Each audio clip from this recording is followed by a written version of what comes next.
I'm here with Scott Grazier, a local Cottonwood City playwright, and we're going to discuss his play. Scott? Arthur Friedman.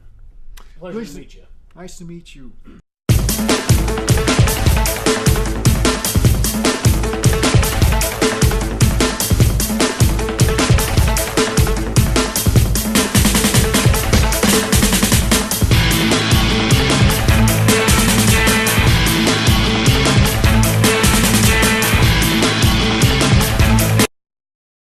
Well, the title of this play is The Bunkhouse Blues, and it's in four episodes, and it centers around a group of outlaws which operate at a ranch in north central Wyoming during the year 1879.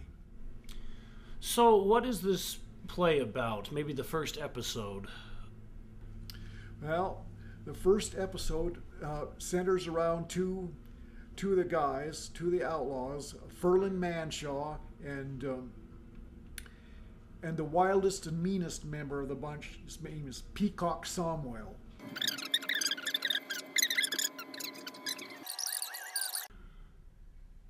And then he's visiting with his girl, Francine Phillips. That's his girl's name.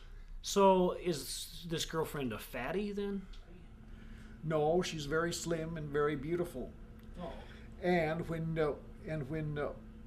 Ferlin takes her back to the ranch to meet the rest of the guys, including Peacock. Peacock is the one. He's the one that falls for her, and he immediately starts trying to start something with her. So he's gonna rape her. Yes, in front of all the other guys. He lusts after her. Wow. He's gonna rape her in front of all the other guys. But Ferlin puts a stop to it, and he challenges Ferlin to a gunfight. I get where you're going. He's gonna rape Ferlin right in the butt. No. Oh no. Not really, no. And Deputy Tim Stellick came by and put a stop to the gunfight, and then he takes them both before the judge. Ferlin tells it like it is, but the judge ends up sentencing him, and it ends with Peacock turning around and yelling at Ferlin and threatening to get revenge. First thing he's going to do when he gets out of prison is to clean his clock. He comes back in and says, "I'm gonna shove a fucking oar up your ass." Distracted along the way by a church service, which he interrupts rudely, and then remembers it's Ferlin's birthday, and then gives Ferlin an extraordinary gift upon his return to the ranch. A big, black, veiny cock. He ends up giving him a 10-foot diamondback rattlesnake. He's past the church, and he hears singing in the church, so he decides to disrupt the church service. So he comes in, he suddenly and violently flings open the door, and he rushes in, shooting bullets. And so this guy's the devil's spawn, a hellraiser, Jason Voorhees, Nancy Pelosi, Adolf Hitler. How about Ronald Reagan, Mother Teresa, Barack Obama? But he's not black. No, that wouldn't be good. No, not especially. Now, Scott, do you like Barack Obama? Hang him by the neck, put a noose around his neck, and hang him from the tree by the livery stable. Now, Scott, was homosexuality legal back then? No, I don't think so. Anyhow, and then the tables turn, and then two guys come and throw him out of the church. So, this sounds like it's getting pretty graphic here. I mean, we have genocide, homicide, homosexuality, altar boys and priests, Obama hanging from a noose. I don't know if we can show this to a third grade class of children. Yeah, well, it's really nothing more than typically what happened in the Old West.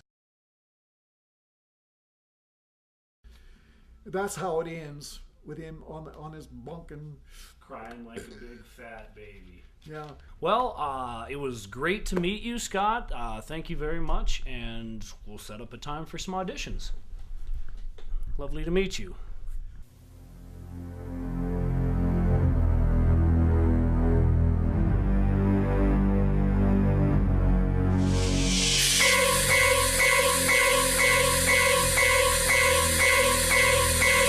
Good afternoon. Welcome to today's audition of the Bunkhouse Blues. Well, folks, if you've seen the third episode of Bunkhouse Blues, you'd undoubtedly saw how Peacock behaved after he was released from jail. Grr! The nerve of that sniveling, pompous little coffin Jay. If it isn't our friendly local loudmouth thief and killer. I can't read it at all. You wrote it? Yeah, I wrote it. Why do I even put up with him? Making the preacher dance at gunpoint until he ran out of bullets and was thrown out. On what charges is this Samuel here this time? I think my handwriting is plain enough for most people to read. By jingo, I should have blown out his lamp, killed him when he bungled that bank robbery last month. That's it. Well, it's not quite lofty enough. I mean, That's my worst fault. I'm too damn soft-hearted for my own good. you should get some new glasses. Obviously. Well, Why don't you guys go fuck yourself? I'm not reading this shit. well, Well, what more do you want, Mr. Gray? this is. Let me show him. Grrr!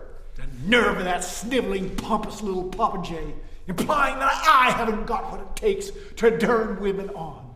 By jingo, I should have blown out his lamp, killed him when he bungled that bank robbery last month. On the excuse that Ferland had rebuffed his attempts to seduce his girl and had thus humiliated him. Thank you, Your Honor. How was that? Yeah, that's pretty well what I wanted. That's pretty much the way I wanted it, so. Horse poop, Your Honor. Pure and adulterated horse poop. It was all Manshaw's fault. He provoked me to anger. Stop! No, that was terrible. No, that will never do. That's just not, you're just not doing it like in the right spirit at all. Please leave. We don't need you. No, that's bullshit. That is bullshit. No, I can't even. What is this? What is this bullshit? What are you talking about in this? I don't even understand this whole play. Roy, you need to go, man. No. Why? Seriously, come on. He doesn't want you to play. No! Dude, he's insulting. Come on. All right. We'll give you. Get out. No, I want a part. No. Okay, No, it's you heard bullshit. it. What? He's insulting me. Dumb hicks in this town are always insulting me about shit. We just gotta get you out of here. No, come on, man. Dude, I want to. He's obviously not right in the head. Well, folks, I think it's going to be a hell of a show Sunday night. Make it. Please be there if you possibly can.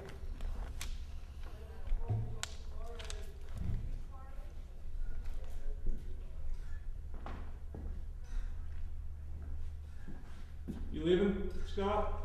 Yep. See you Sunday. See you Sunday.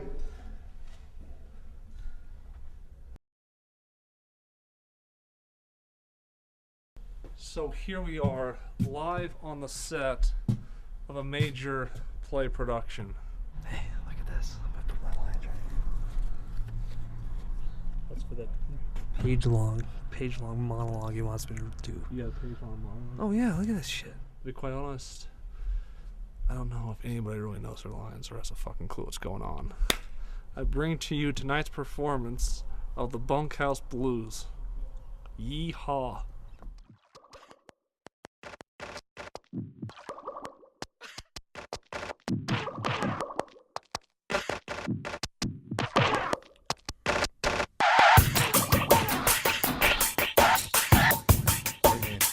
We gotta cut the show. Sorry, bro. Side outside. Tonight you will witness what happens when Ferland brings his girlfriend home and introduces her to the gang. Let the show begin. I'll stop that racket before I blow your brains out! I told you once and I told you again, there's no whistling or singing in this here bunkhouse. Period. Peacock song, well, I hate women, I hate music, I hate nice things, and I most of all hate you, Man Shaw! Some of us aren't, like you. You shut up. You shut up, you condescending little smart aleck skunk. Really give him the permanent case of laryngitis. That loudmouth state, he is the most loudmouth, he's the most loudmouth in the state, if not the country. He's telling everyone to shut up. Why doesn't he shut up?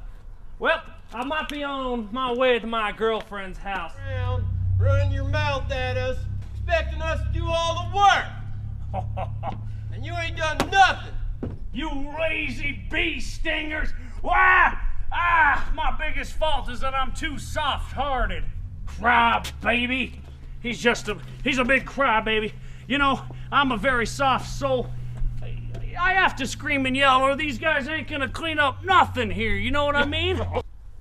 Well, folks, you've seen a typical day. You just witnessed a typical day of what goes on at the ranch at Airwood Ranch here in north central Wyoming in 1879.